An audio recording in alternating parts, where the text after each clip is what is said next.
Well, hello again, everybody. And oh, look, I brought my dragon.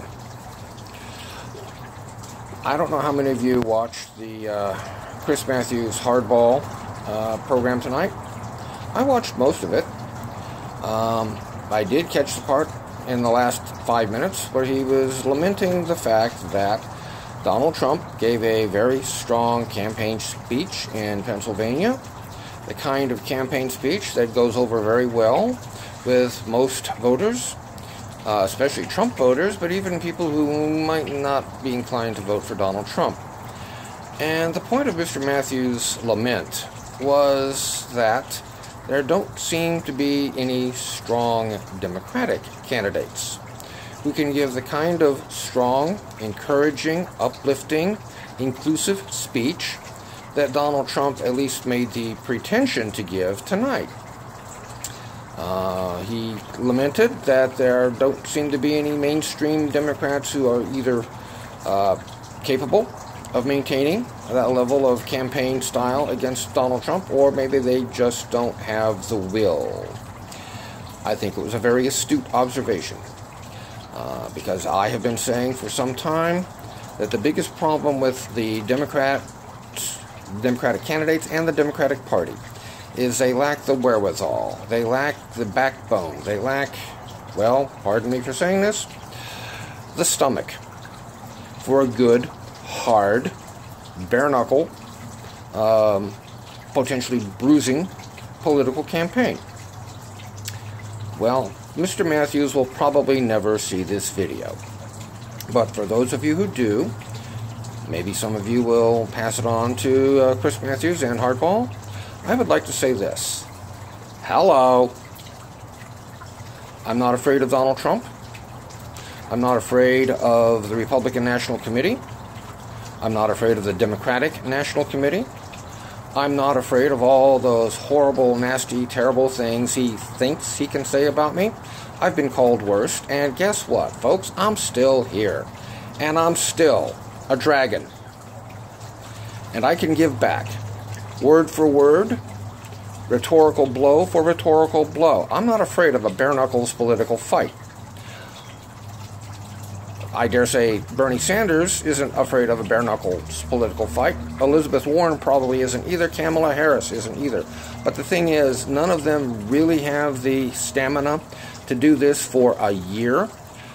I don't believe Elizabeth Warren wants to do it for a whole year.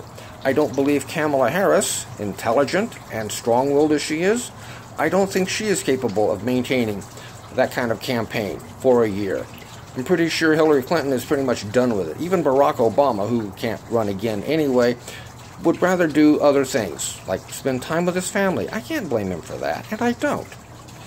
But the fact of the matter is, whoever the Democrats pick is going to have the intellectual stamina, it's going to have the verbal stamina, and it's going to have the psychological stamina to stand up to whoever the Republicans nominate for president in 2020. It might be Donald Trump, although hopefully he will be in prison a year from now, or close to it. And Republicans will probably run Mike Pence instead. That's okay. I'm not afraid of Mike Pence either. It goes with being a dragon.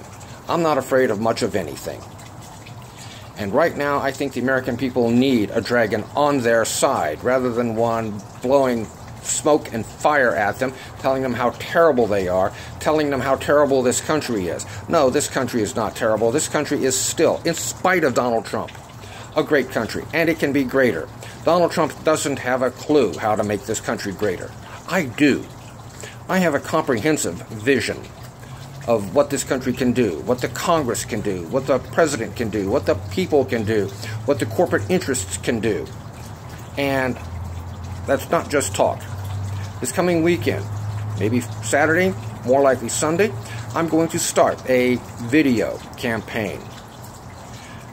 Now, some of you may remember, those of you who've been watching my videos from the very beginning, the very first one I did back on the 1st of November, was a rather long and somewhat rambling speech. Among the points I made was that I have been following presidential campaigns, presidential politics, congressional politics for the last 40 years. I have some very good ideas. I am also not a celebrity candidate. I don't have the name recognition. I don't have the face recognition. I don't have the bankable reputation that the Democratic Party wants. Well, you know what? The celebrity candidates with the bankable reputation have done rather badly in recent elections.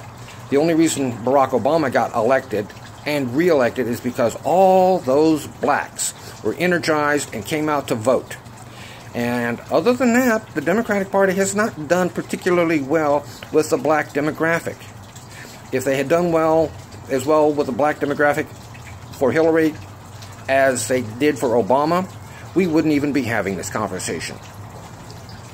But the problem is, Hillary did not clearly announce what her plans were, what her policies were, what her vision was. Mostly what she said is, Donald Trump's a terrible person. Donald Trump's a horrible man. Donald Trump is a deplorable person, and so are his supporters. Well, you can't win a presidential campaign. You can't win any kind of a campaign telling the voters how terrible the other guy is. You have to have a better idea. You have to have better plans. And Hillary Clinton may have had all kinds of wonderful and feel-good position statements on her website, but most people don't have time to go to a website and read a 1,000-word essay. They'd rather hear it from the candidate himself or herself. Barack Obama was very good at that. Unfortunately for us all, so was Donald Trump. And that's why he won. That and the fact that Hillary just kind of rolled up and walked away. She was on the defensive from the very beginning.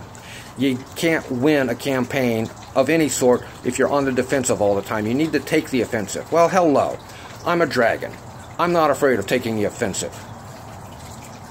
And as I said, I have some good ideas for what this country needs to do after Donald Trump. And as I just mentioned a few minutes ago, starting this weekend, probably Sunday, I'm going to start posting videos and, oh, by the way, essays on my Facebook page, what some of those positions are, starting with some constitutional amendments that we need to save, to salvage, to update, and to restore democracy in America in the 21st century.